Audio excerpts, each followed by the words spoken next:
Are we witnessing the final chapters of one of the greatest PDC careers of all time?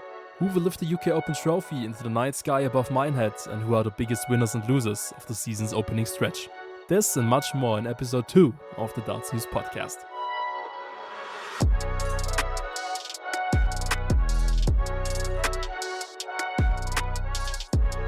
Hello and welcome to the second ever episode of the Dartsnews Podcast. I'm Kieran Wood and I'm joined today by Nicholas Gale. How are you, my friend? Thank you very much, Kieran. Yeah, all good. We have some nice weather this week over here in Germany. It's absolutely beautiful. Spring is just around the corner, so life's good. I hope you too. Yeah, the heating's off, so it's all good. Yeah, it's always a good sign. Well, it's been another week of darts, so once again there's a lot to get through today. Absolutely, full program again for episode 2, and Kieran, obviously a new addition as well in our categories. Something we want to do at the start of every episode to kick us off and to get rolling is the newly editioned Dartsnews Hot Seat. And today it will be your turn to take place on our hot seat. I will ask you 3 questions. I'll just say this once at the start of this.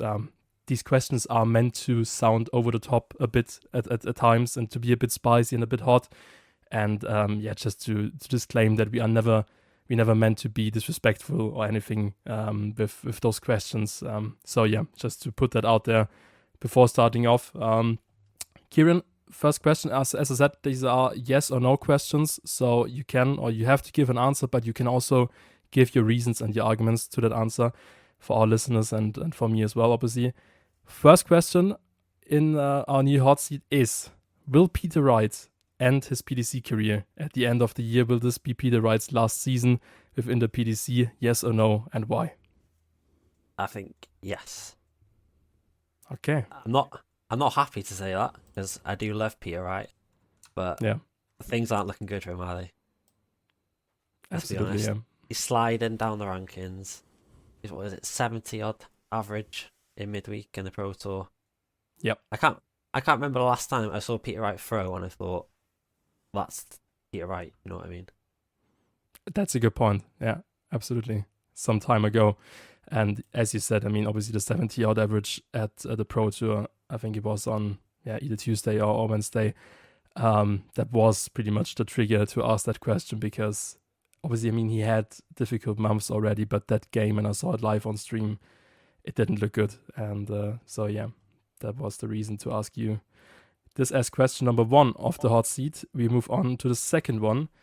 Now, obviously, to add a bit of context, obviously considering the natural development that dartboards have taken over the last couple of years and the general technology behind that, measured against the current state of that and the current state of the art, is the current generation of dartboards, the 360 on the floor and obviously the Blade X on the stage, the worst one we've seen in the last 10 years in the PDC?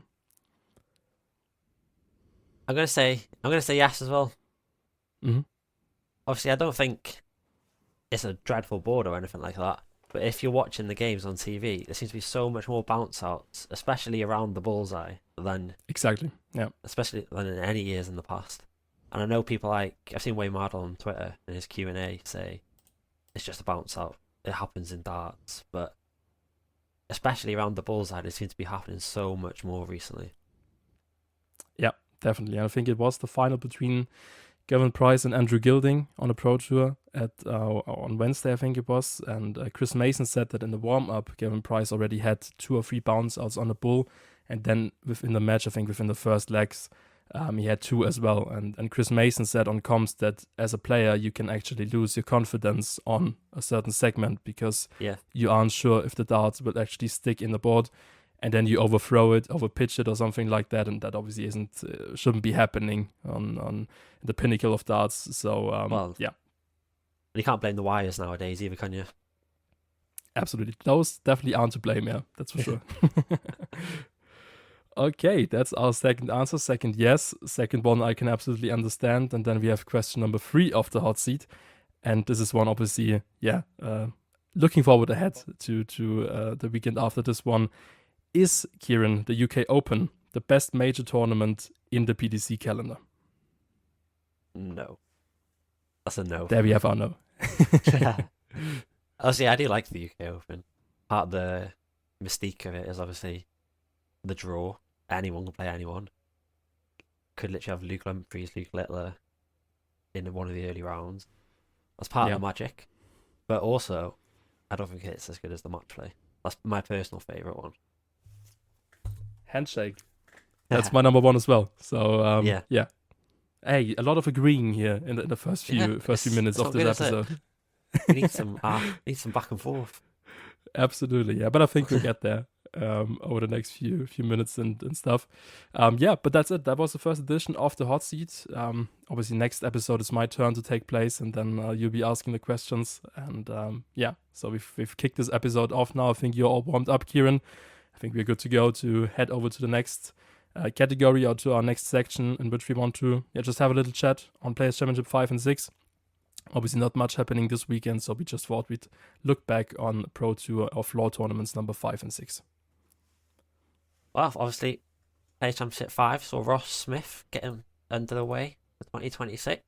A strong performance as well. Some high averages en route. What are your thoughts about Ross Smith, Nick? I thought both days pretty much had similar stories. They were both players that just were a level above the rest on those both days, and I think that's just the same for Ross Smith, just as much as Gavin Price. He looked really good. Ross usually does in Leicester, so he extended that.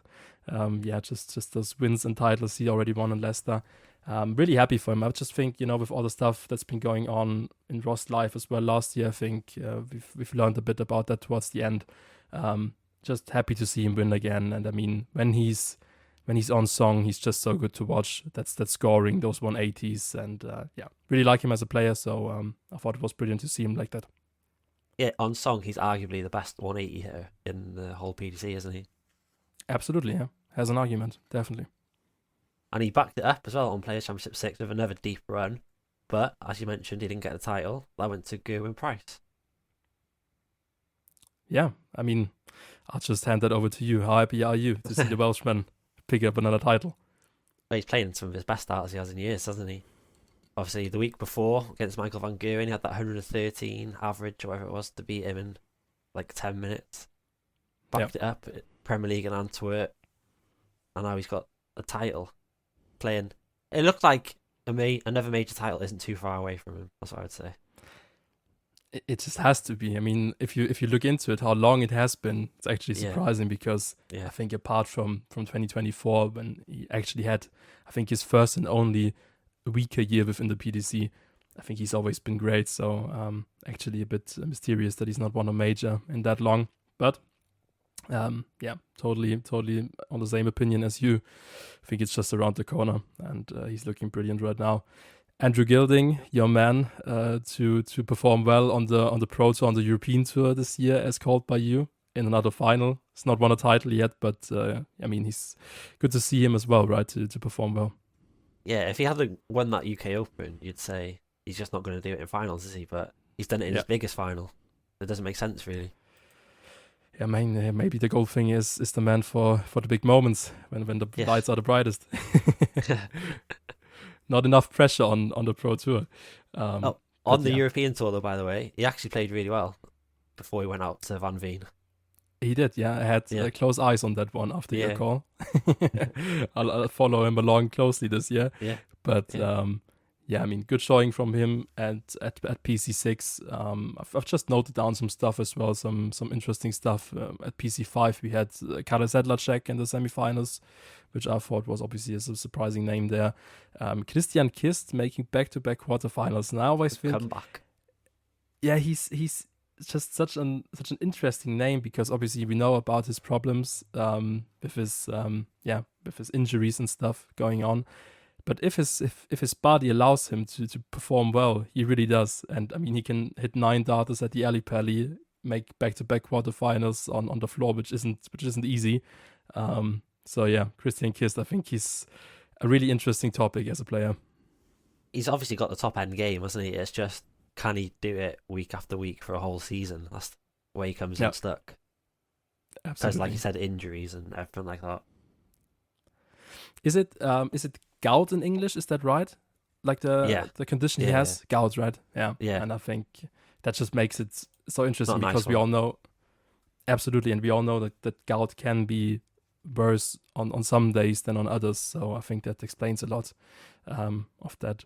Alan Suter also making a quarterfinal at PC5, playing some good averages. And then we've obviously also had 2 9-darters at PC5 with Chris Dobie, and not just Chris Dobie versus Ricky Evans, and then 2 of them at PC6 with Max Hopp, obviously, to my delight, a German one. German one, yeah. Exactly. The second one of the season after Gabe Clemens already, and obviously the historic one from Bo Greaves. I mean, we've already had a long chat about Bo in our first episode, Kieran, but I mean, just what was your reaction seeing her now also hitting 9-darters on the Pro Tour? It's just confirmation, isn't it? Confirmation that she really is that good. Yeah. Just her whole season has been brilliant so far, really. It's not been... Well, she hasn't won a title or anything like that, but the way she's playing, it wouldn't be a surprise if she did, would it? 100%, yeah. 100%. That's... yeah, I mean, I've seen it a lot on Twitter last week, but many people and experts and pundits are expecting her to win an extra Pro Tour title this year, and I definitely get why. And I think that's testament to how good she already is. Yeah. Should we just take a glance at the order of merit so far after 6 events? I mean, Price topping it with Nyman closely behind, and Dobie in third. Who are the standout names for you in the rankings so far? Well, I've got a low key one for Okay. one of the sections we're going to do later. So if you want me to say that now, I'll save it. Yeah. You can save it for sure. Yeah. But obviously, the standout one is Gerwyn Price, top of the table. Like I said, Wessel 9 was doing well. Just loading it up, yeah. Yeah, I mean, those obviously are the big names on top of that. And I think if you already look at the little gap that's there between Ross Smith and Luke Humphries, we already have some top names. And I think it was last episode when we also talked about our names that could do well on the floor this year. I think Price was mentioned, Dobie was mentioned. So they are the ones you expect to do well. And yeah, I mean, it's been an interesting start. As I said, I like the floor tournaments a lot, and yeah, it's been fascinating to see the Joe Cullen. Joe Cullen in 11th as well. Yeah, he needs a good big start year. for him. Needs a big year. Absolutely, definitely. Yeah, I mean, I think that's Players Championship 5 and 6 wrapped up. I think we have a floor pause until the end of March now, so just about a month until the action is back on the Players Championship series. And yeah, then we pretty sure talk about that as well. Should we head over to our third section, Kieran? Sounds good. We thought about the chance to crown our biggest winners and losers after the start to the new season. So after the first few weeks, we will both present 3 names each per category, so 3 winners and 3 losers each. And Kieran, if you want to, you can start it off. Well, my 3 winners of 2026 so far are Luke Littler, for obvious reasons. World Championship, World Masters, World Series events, European Tour titles. He might not have done it in Premier League as of yet, but can't argue with what he's won so far. And then my second one is Bo Greaves, like as we've already touched upon. Dominant on the Women's Series continues. Strong start to life on the Pro Tour. History making 9-darter. It looks like the world is her oyster at the moment. Yeah. And then the one that I just mentioned a moment ago about my sort of wild card pick for a winner is Tom Bissell. Ah, nice. Yeah. Obviously, he's going to his second year on the tour, and retaining his tour card was no certainty at the start of the year, but he's already up to 19th on the Pro Tour Order of Merit. He's risen to 75th overall. And if he carries on like this, top 64 will be no issue at all for him, which would be massive. It would really be, because if you look into his story, like how he got the tour card and how I think the Q School was pretty much one of the first tournaments, at least that's what I've heard, he ever entered. And he obviously had no expectations at all. And now he's mixing it with the big boys. Love that. Yeah. He could get an Ali Pali debut this year as well, most likely. That would be so good. Yeah. Yeah. I mean, these are the stories. These are the stories. 3 winners over the year. Yeah. Those are your 3 names. I've got like 3 as well, but I had to do or had to pick a few more in one category, but I found a way. I'm gonna start it off with Adam Gavlas. I've gone a bit low key and a bit like in the second row of players, but I just wanted to pick Adam Gavlas here because when he won his tour card back at the Q School, I thought, okay, yeah, one of the names you already know. We've already seen a lot of him. He might not, crack into the top 64 in his career. So I wasn't that buzzing when I saw him gaining his tour card back. But I have to say, hats off to Adam. He's visibly worked on his game, on his throwing action, some changes there in the arm position. He's slimmed down quite a lot. And I mean, the hard work is paying off. If you look into the results, he won his tour card back. He got into the semi-final of Players Championship 1, board final of Players Championship 2, qualified for European Tour 1 and 3 through the tour card holder qualifier, and also reached the last 32 in Poland. And then another board final at Players Championship 5 now on Tuesday. And I think that's just a brilliant start for him. And I have to be honest, I would have never thought that he's capable of coming back on tour like that. So yeah, one of the winners. We've seen it with a lot of players in the past as well, haven't we? Where they've dropped off tour, had that year off, and they've come back so much stronger. So he could realistically be one of those. Absolutely, and I think he said exactly that in an interview during the Poland Darts Masters, where he just said like that 1 year off the tour that pretty much saved my career because of now I got the love back for the game and the passion, and I think we can see that. It's like they learn how to win again, isn't it? Yeah, 100%, absolutely. Yeah. And I was surprised with every single win at the beginning of the season, especially with the level he played at. And now you already feel like, okay, yeah, this is Adam Gavlas version 2. Yeah. And, good to see. My second name, also a bit from the second row, but one I just had to mention here.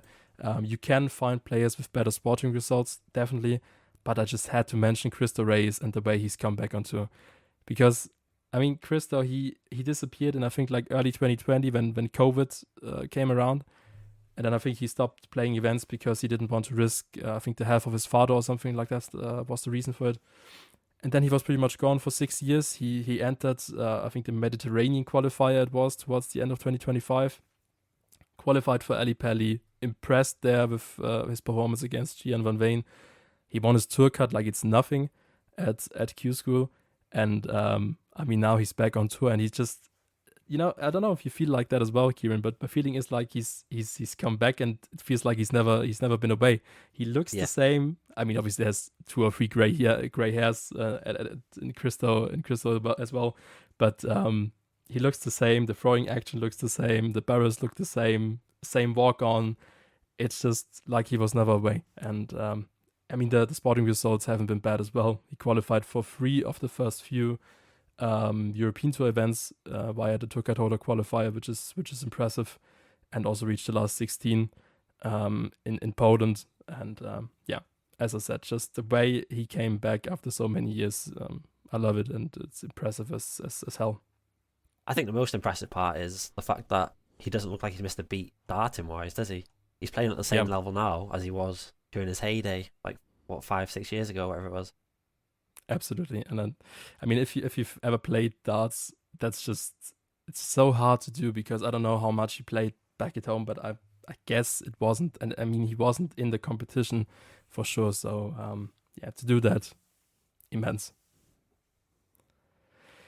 All right, that's the Spartan as number 2, and then I've had to kind of add a little category of German players here because I just didn't want to snub any of them. Because we've had some really good starts to the season of 3 players. We've had Max Hopp, and I'm pretty sure, I don't know, you have to tell me, but I'm pretty sure that even as a non-German, it's just good to see Max Hopp playing well again, because he's like one of the guys who's been around for like forever, even though he's only 29.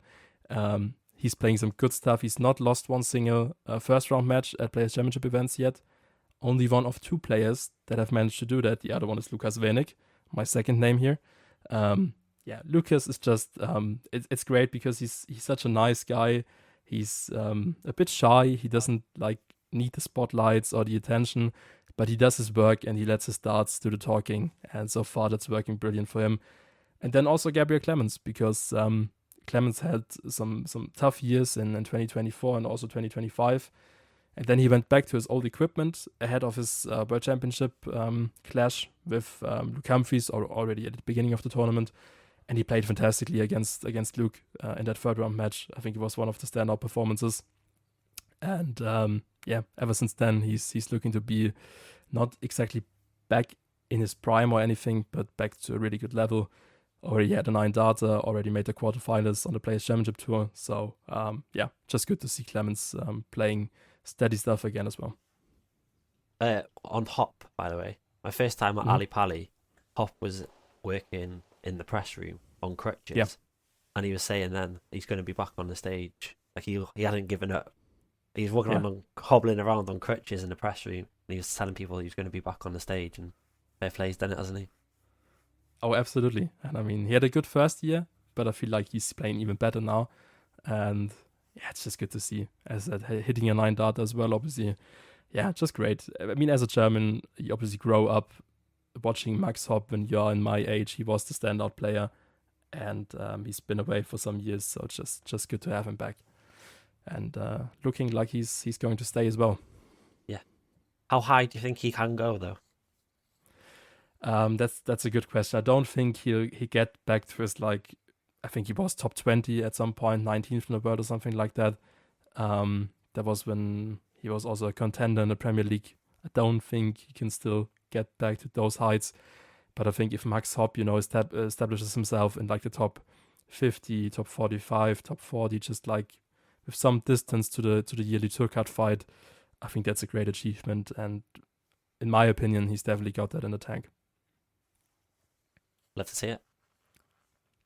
Absolutely. Should we head over to our 3 losers then? Okay, right. I've got 2 grouped together, which are Peter Wright and Raymond van Barneveld. Mm-hmm. 2 of the greats of the game, 2 of the biggest names in our sport, but in 2026 they've just been really bad. Struggling for performances, barely a win between them. Not really what you want to see, is it? Absolutely. And that's a match with one of my names as well, with Raymond van Barneveld.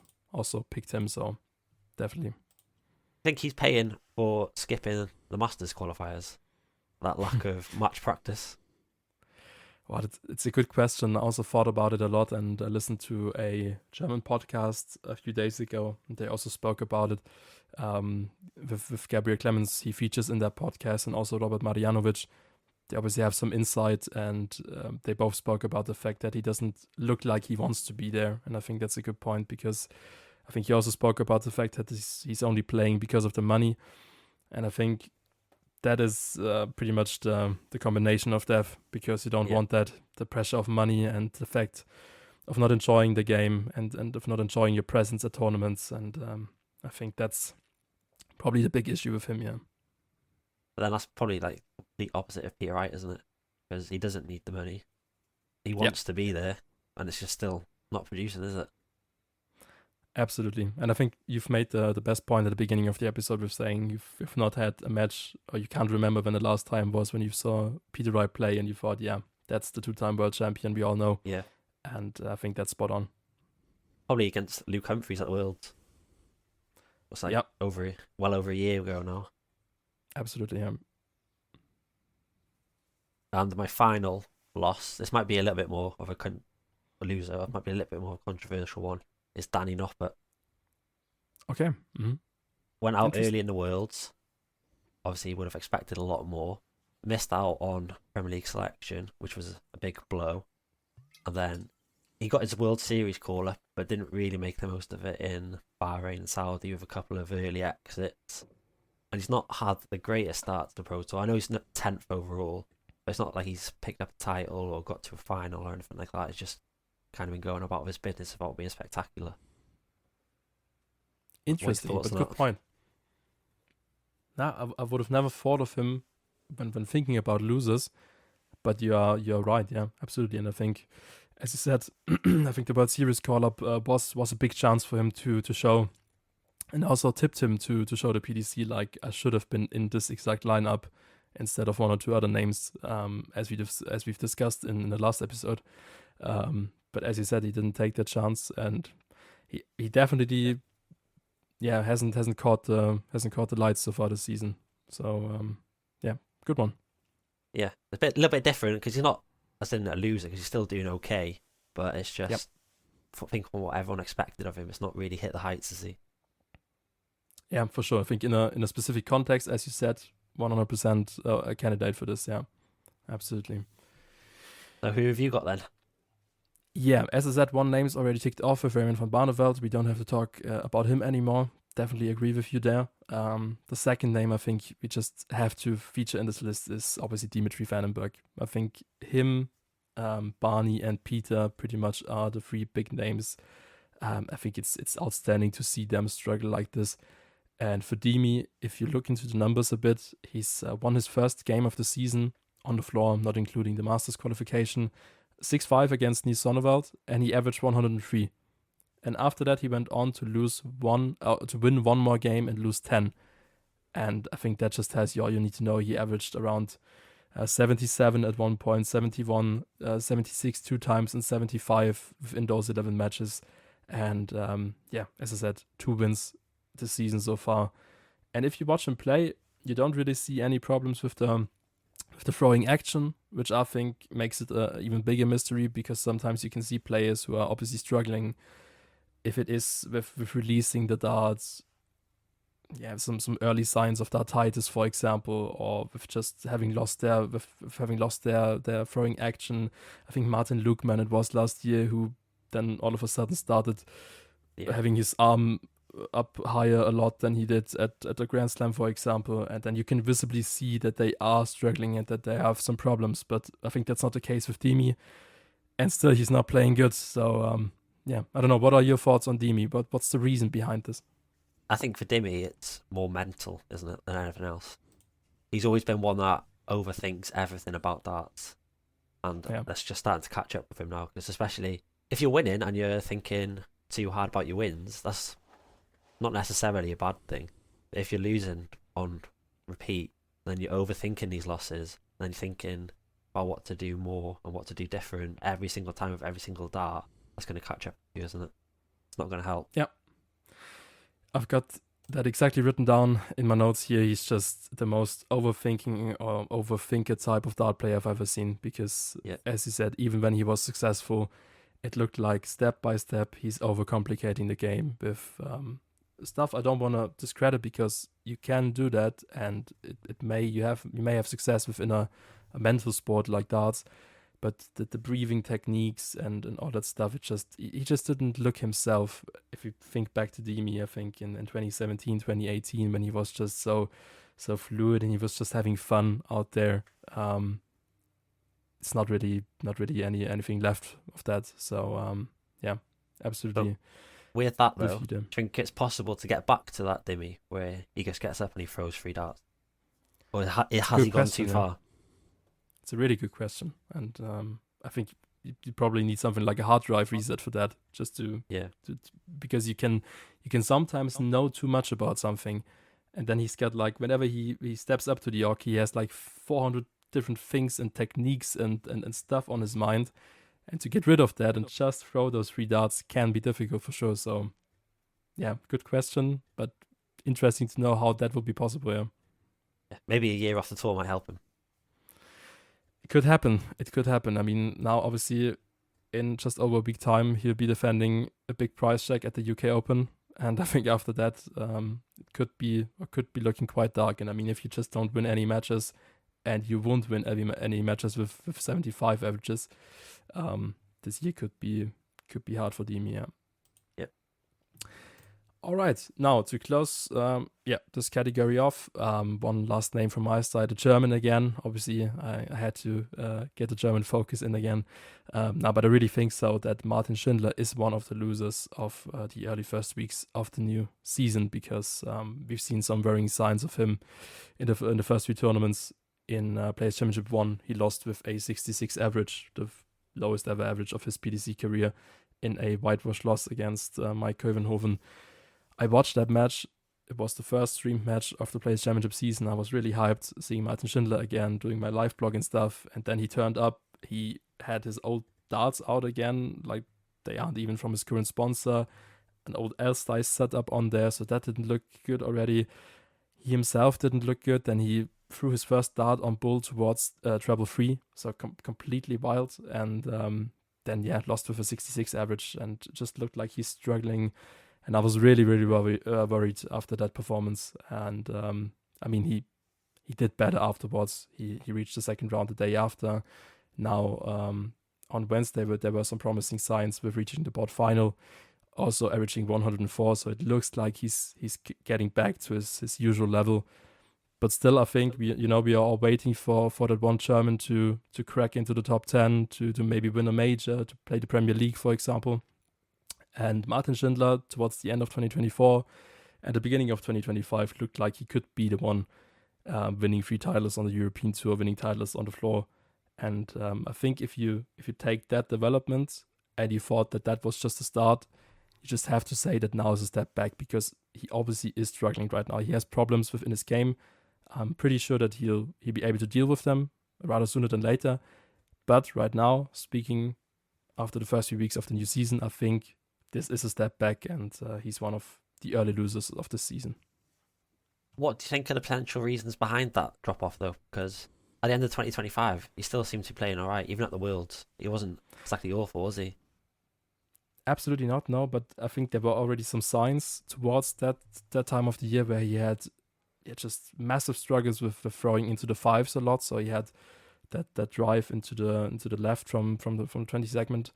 And it's a good question. I mean, darts is so difficult, and just one little technical issue or maybe a grip issue or whatever can cause that. And then if you get into that spiral of overthinking, and he may have had some bad days on a practice board, and then, I mean, in other sports, if someone loses a tennis match, you obviously see the result, like he lost 3 sets to 0 or something like that. But in darts with this average, you can obviously always see that how bad someone was, because it's there in actual numbers.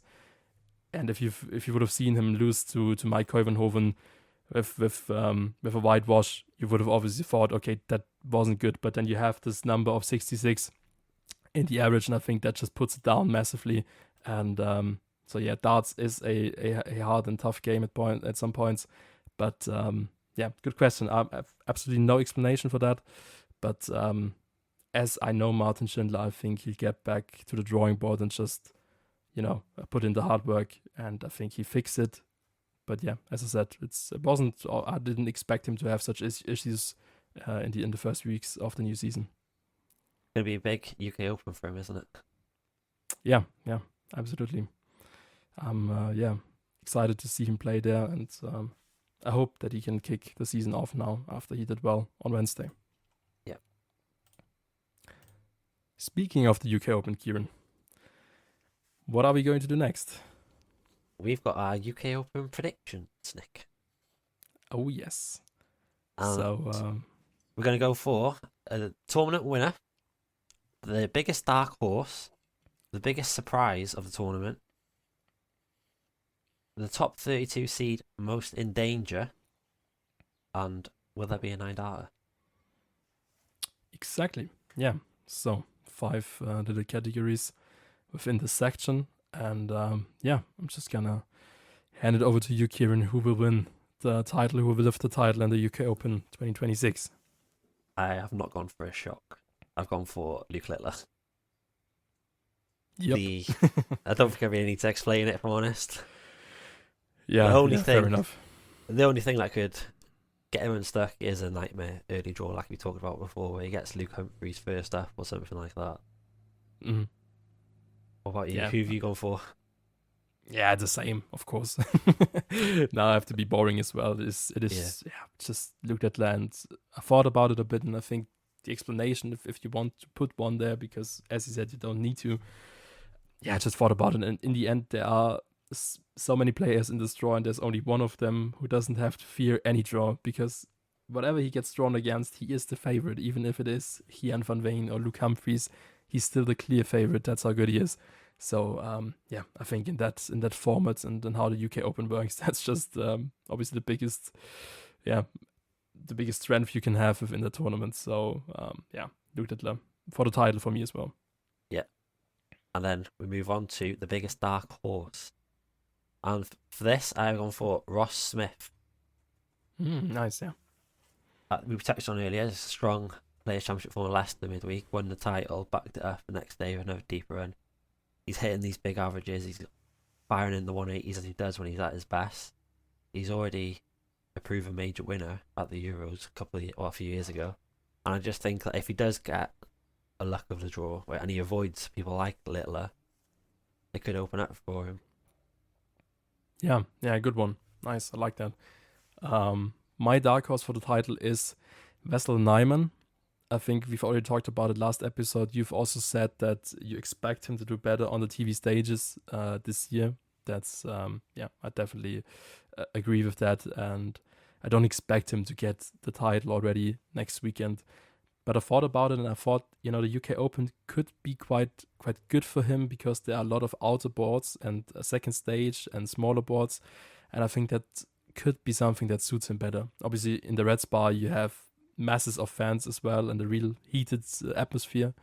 But I think just not playing in the spotlight with the big TV cameras, and I expect Wessel to play on the outer boards a lot if the draw goes his way.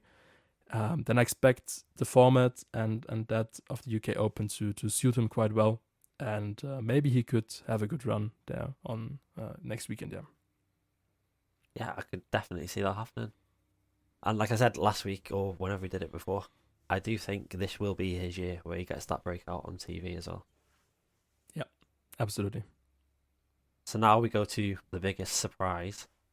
And I thought, because for Dark Horse, I went for sort of a second tier one. For the biggest surprise, I've gone for one of the qualifiers. And I've gone for, through the Dev Tour, Jensen Walker. Ah, nice, yeah. He was really good at Lakeside last year, got to the semis to sort of prove himself. He's played at the UK Open before as well, through the Rileys, and he's done a good. And like you said, he's come through the Dev Tour. He's still a young lad, but I think for Lakeside 2026, he will be one of the favourites to win that title going in, alongside obviously Mitchell Lowry. And I just think what could really set him up would be a deep run in Minehead this week. That's a really, really good pick because I really admire Jensen for the coolness he has on the Oki, because whenever this evening I'll have a league match in our local darts league, and whenever I'm playing a league match and I'm on an important double, I always say to myself, do it like Jensen, because he always steps up to the Oki and just throws the dart in. And I think at such a young age, that is so cool and composed how he plays. And so yeah, nice choice. And who have you gone for? My choice is not as not as big of a surprise, but also one of the I'd say third or fourth tier within the tour card holders, and that is Alan Suter. Simply because he's shown some good matches under the week at the Players Championships. I think he beat Gary Anderson, playing I think 15 or 16 points lower in the averages, one of the biggest gaps that have been recorded in recent times. And he still won it in the decider, I think it was, with some great shots, great timing, deadly finishes. And I think if you take that momentum, he looked like he really enjoyed himself as well. He looked in some good swagger, and I think with that momentum, he could do well in Minehead. He loves the big stage as well, doesn't he? Absolutely does, yeah. Ali Pally, favorite or specialist. He's one of those players where you don't see him for the whole year, then you see him at the Worlds and you think, why aren't I seeing you all year? Yeah, absolutely. Scott Williams type of guy. Yeah, exactly. And now, the big question. Who is the most in danger of the top 32? I could imagine we have the same name here. Have you gone for Belgium here? I haven't, no. You have not? Okay, nice. Then I can obviously take it away. Mine's Demi for obvious reasons. Yeah. I did think of Demi, but the one I've gone for is a little bit different. I've gone for Damon Heta. Okay, yeah. Purely because he's not started 2026 well at all. And at the moment, he's fallen outside of the World Match Play spots. So if he does have... There's that extra pressure going to be on him to not have an early exit, if that makes sense. Yeah, absolutely. I think Damon's another one of those cases where you think about it and you don't really get why this is happening, because he was obviously always one that I think he never had any struggles within the PDC. He always went better and better, and just his rise went on and on. And I mean, as an absolute Pro Tour specialist, to not be within the World Match Play qualification spots, that does tell a lot. So definitely get that choice. You would say like last year or the year before, he was in the shout for Premier League call-up, wasn't he? He definitely was. He's a long way off that right now. Absolutely, yeah. Good choice as well. There, definitely you could see that happening. So Dimi from my side, Damon Hatter from your side, and then we've got the last question here. Kieran, will there be a 9-darter? It's been raining 9-darters lately this week, so will we see another one next week in Minehead? I've said yes. Like you said, it's just been 9-darters everywhere. 3 on the Pro Tour, 1 in the Premier League the other night. I can't see how, with all these players and all these matches across the board, there won't be at least one. Yeah, that's the thing. Do you have a certain player in mind when you think of the perfect leg in Minehead? I'll go Bergh Greaves again, why not? Ah, nice. That would be great, yeah. What about you? That would be sick. I've gone with a yes as well, for the same reason, because there've been so many, and then you've got all those matches being played, so why not? Especially in the Red Spa, if they're like in a pretty familiar atmosphere, already looking a bit familiar to the floor tournaments with the boards there, and so yeah, I can see that happening. And I've gone for an Austrian player because Menzo Suljovic has played some fantastic darts lately. He's played some astronomical averages. Yeah, I don't exactly where that's coming from, but he's doing so good this year. So I thought, why not? If someone is playing, I think it was 105, 108. I think he played 108 and lost all the time. Then he conceded a 9 against Bo, so he might be inspired and hit one himself at the UK Open. To tie up a bit of a loose thread as well, Sudovic's performances should be like something that Peter Wright and Van der Bergh feel like I should look at, shouldn't they? Because he's done that thing where he was major winner, top 8 in the world, Premier League regular, and he's fallen to hanging on to his tour card pretty much, and now he's starting to rise back up. And that's just one of the many things you have to love about darts, because Menzo looked done and out a few years ago. I was sure he would lose his tour card at some point. Then he might gain it back because he's still maybe good enough for Q School, but he just never lost it. And now he's playing really good. He's at the Worlds pretty much every year, and nice to see. And maybe the UK Open could be a good tournament for him. You never know, do you? Absolutely, something. I think you never know is a good word for our next category, because we are moving on to our quiz section that obviously you have introduced in the last episode. Yes. I've prepared 2 questions this time. Should I ask you 2 and you do 1 this time? Should we do it that way? Go for it. Perfect. Nice. All right. Question number 1, Kieran. Obviously inspired by the UK Open being just around the corner.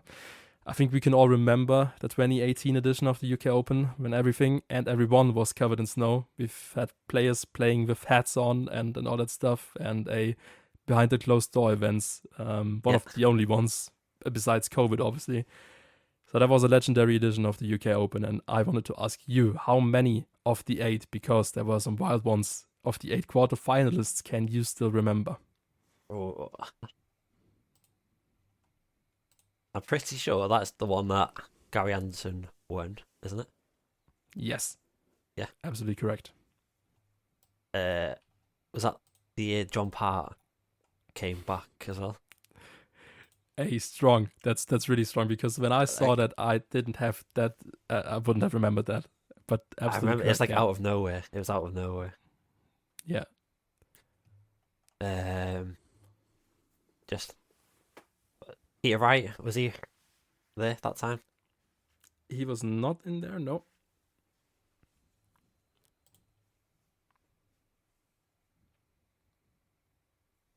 Some reason, I don't know if it's just my Welshness, but I'm thinking, was it Rob Owen? Was that the year that he had the good run? Absolutely, that was Rob Owen's first big major run. And we have another Welshman in there, if I can say that. Bryce? Oh, yes, the Iceman. He also had a good run at the UK Open. So that's 4 checked off already. So half of it. That's a good job already. Just to go through the obvious names. Van Gerwen. He's not been there, no. Cross. Yes, Cross is another one. Just after his magical World Championship win, of course. Who else is around at that time? Dalgurney. No Gurney. The other, or the 3 names that are left now are pretty left field. You might remember the finalist that Gary faced in that year. I've been thinking about it, but I literally can't picture. Okay.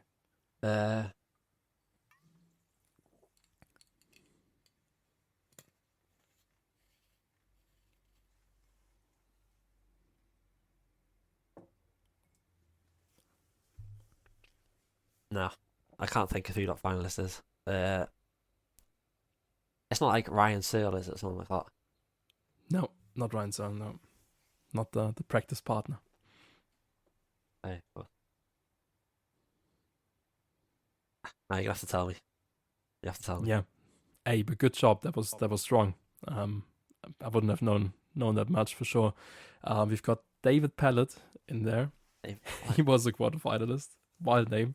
We've got Steve West. Yeah. That's another good one as well. Exactly. Modus legend by now. And the finalist that faced Gary Anderson in the final was Corey Catby. Ah, of course. Yeah. Did you see he's back in Darts now as well? Sorry? Did you see he's back now, by the way? He won a pairs tournament in Australia.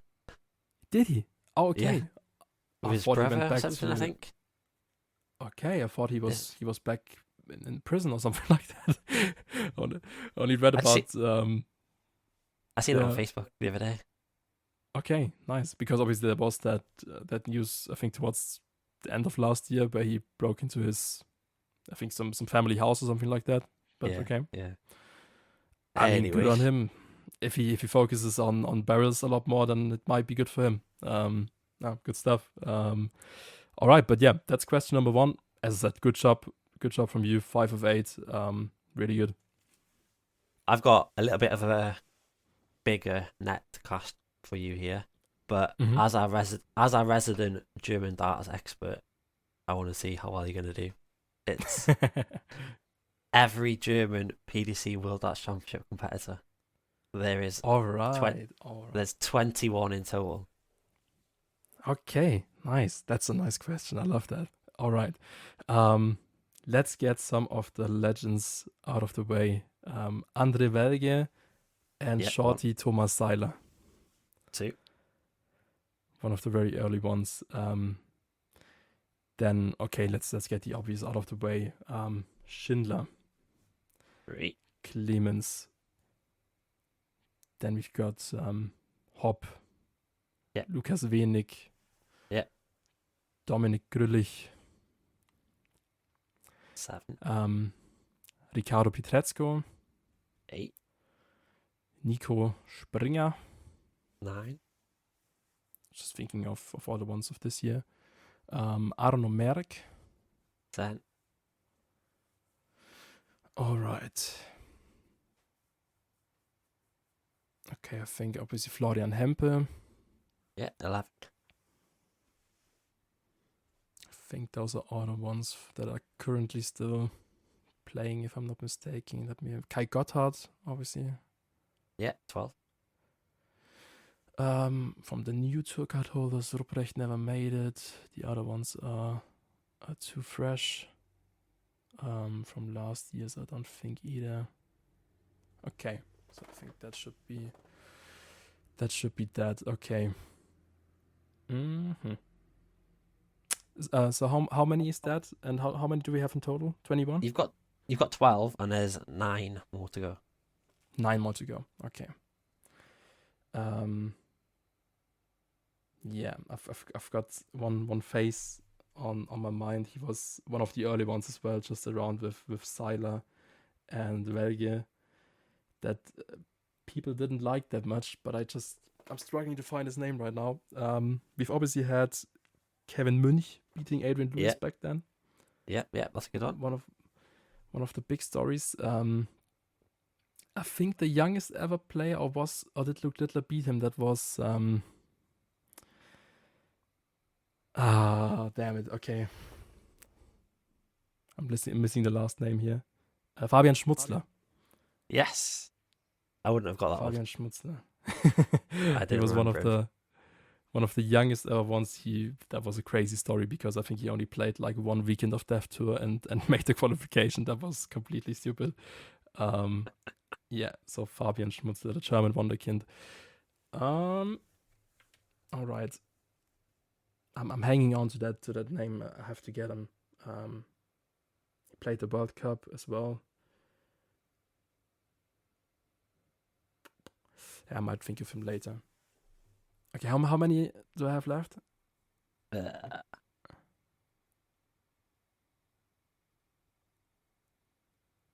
I believe there's 6 left that you haven't got.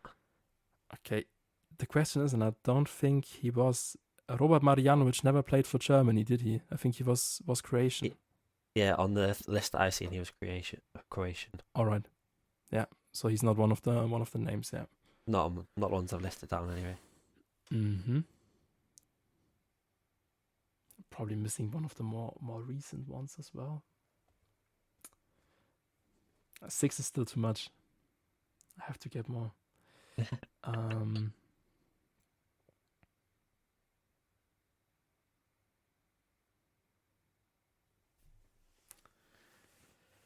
All right. Who did we have in there as well?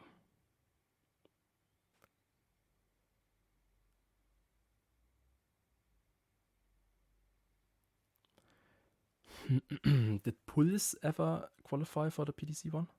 Who's that, sorry? Puls, his last name was, but I think he never played in the PDC one. No. Okay, yeah.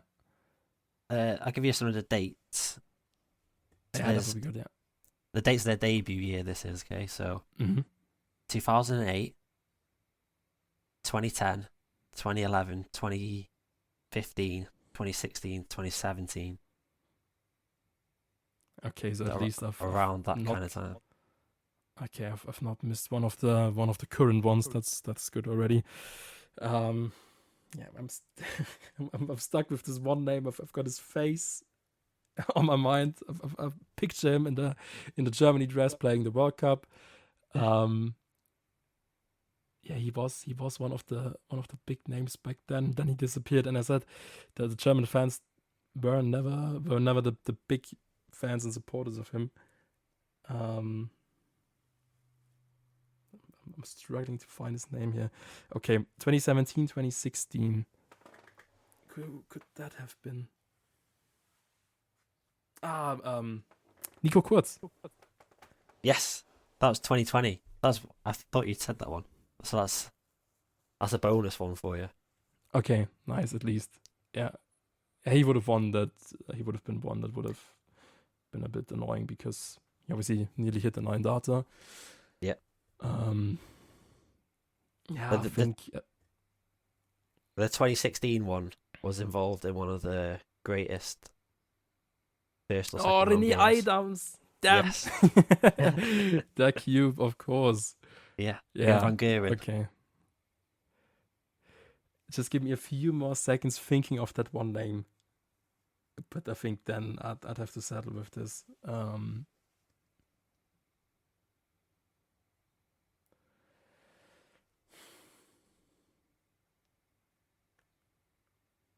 I think that's it. Okay, so the ones that you've missed, I believe, are Michael Rosenauer, Rosi, yeah. Gian Artut. Yeah, that was the one, Artut. Yeah. That was the one. He was the big name back in the day, wasn't he? Exactly, yeah, absolutely. One I've never heard of, Bernd Royf. Yeah, legend as well, true. 2015 was Sasha Stein. Yeah, the Steiner. Mm-hmm. And 2017, Dragutin Horvat. Ah, Dragutin. Yeah, that's a bit stupid because he was in 2 years ago as well. Yeah. I was gonna say he came back, didn't he? Yeah. I don't think he did too badly though. Yeah, it's okay. Yeah, 1 or 2 in there that, I mean, Gian Artud, I was thinking about him the whole few minutes, but I just couldn't get his name. Yeah, and Dragutin, of course, that's a bit stupid as well. But yeah, that's fine. That's okay. All right, then it's your second turn. I'll just have to get back to the question. Here we have it. Mr. Kieran Wood, which players have reached the final of the PDC World Darts Championship without ever winning the title? There's 8 of them. 8. So Jan van Veen. Yes.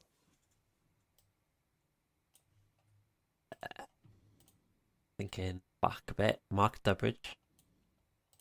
The Flash, yes. Evan Painter. Yes. Both against Phil Taylor. Peter Manley. Multiple finals. 1 dart, yeah.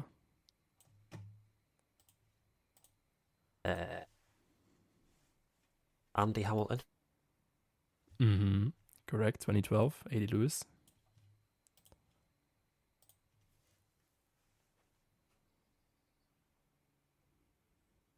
Simon Whitlock.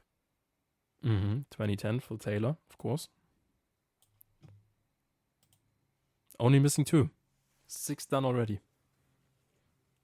I'm thinking they're probably older ones, because I can't think of any from more recent. 1995 and 2008. It's one of the first ones. 95. Warren a Little, was it? No. No, not Alan.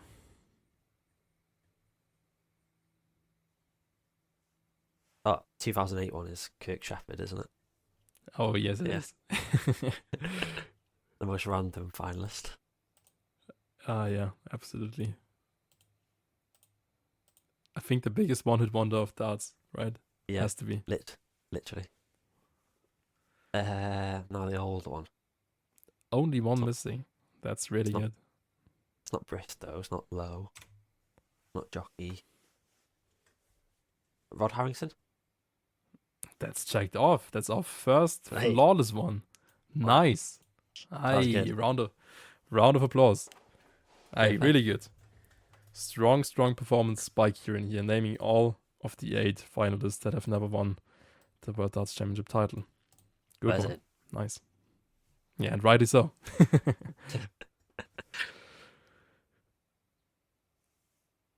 Yeah. All right then. So I think now we move on to our final section of the day. Do you want to kick us off? Yeah. Of course. We are heading over to the Dartsnews Hall of Fame, another category that we recently introduced in our first episode. First of all, I think, Kieran, we can crown our first Hall of Famer, our first Dartsnews Hall of Famer. It was your nominee of the last episode. It was the Goldfinger, Andrew Gilding. And I think only because he saw that vote, he obviously went on to reach the final on Wednesday, because, I mean, that's the momentum you need. And so, yeah, rightfully so, he's been crowned our first Hall of Famer, winning with a big margin against Darius Labanauskas, who misses out, but he might return for another one in the future. So we'll have to send him a trophy in the post or something. We should absolutely, definitely. Yeah. So yeah, that's our first Hall of Famer, Andrew Gilding, the Goldfinger, and we are going to introduce our 2 nominees for this episode. And I think, Kieran, if you want, you can kick us off with that. Okay, so I've gone for Wayne Mardle. The obviously quality player in his day, 5-time semi-finalist. And for me personally, one of my earliest darting memories was watching Mardle beat Taylor at the Ali Pali in its first year there. Because when I was a kid, Mardle used to be my favourite player, because he wasn't like a darts player, was he? He was more of a entertainer who just happened to throw darts every now and then. So watching him beat Taylor, I wanted him to win that world so bad, but obviously, like we already mentioned, Kirk Shepherd happened.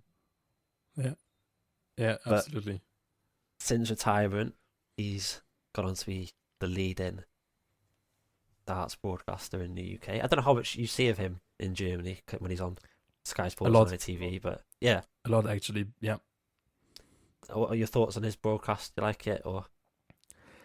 I absolutely love it. I love Wayne Mardle. I genuinely have to say, because he's just the type of character that I love listening to, because he's so knowledgeable. He knows so much about the game. He's an absolute expert, but he's so good in talking. He knows how to do it. He's so entertaining. I think if he had a podcast, I would have listened to every episode 3 times already, because he's amazing. I love Wayne, and as you said, also as a player, I always loved his throwing style. I loved how his darts like stood up to the attention. They were so extreme, and so Wayne Mardle, a huge fan of him. So, and I'm not sure if you've seen in his exhibitions where he puts the dart in his mouth and he bits it in a double. Madness. It really is. He did that, I think, against Michael Smith or Fallon Sherrock in his show on YouTube that he had. Yeah. And he also hit a double. It doesn't make sense, does it? It doesn't make sense. Oh, no, it doesn't. But yeah, really, really good nominee. Liked that a lot. Who have you gone for tonight? All right. My second nominee. I'm going to kick us off with That's the Way. I like it. And it was obviously at the last World Darts Championship. And to be honest, I've rarely been so enchanted by a darts player in my life, because I remember as it was yesterday, it was the evening session on the 18th of December. John McDonald entered the stage and announced him as an Asian qualifier, whom a part of our reports on Darts News I had never heard of before. And then there he was, standing in the hallway, stylish hair, some kind of chain or glass case or whatever around his neck. And then obviously the glasses on and vibing with the fans, dancing on stage.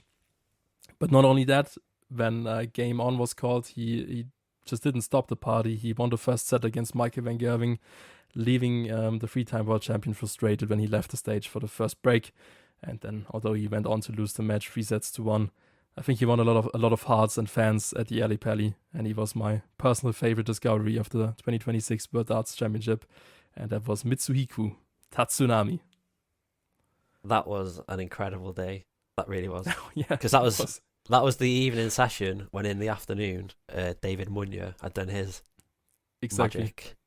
So the crowd was at fever pitch already, and when Tatsunami came out and started dancing, it was so loud in there. It was incredible. Yeah, and I really have to say, it's my favorite ever walk-on in darts. I have to say it like that. It sounds like a plastic fan because it's only been like a few months ago, but I've never seen a better walk-on, because like he did the choreographic, he always, when it was he like pointed to his ear and then he turned around again. It was so good.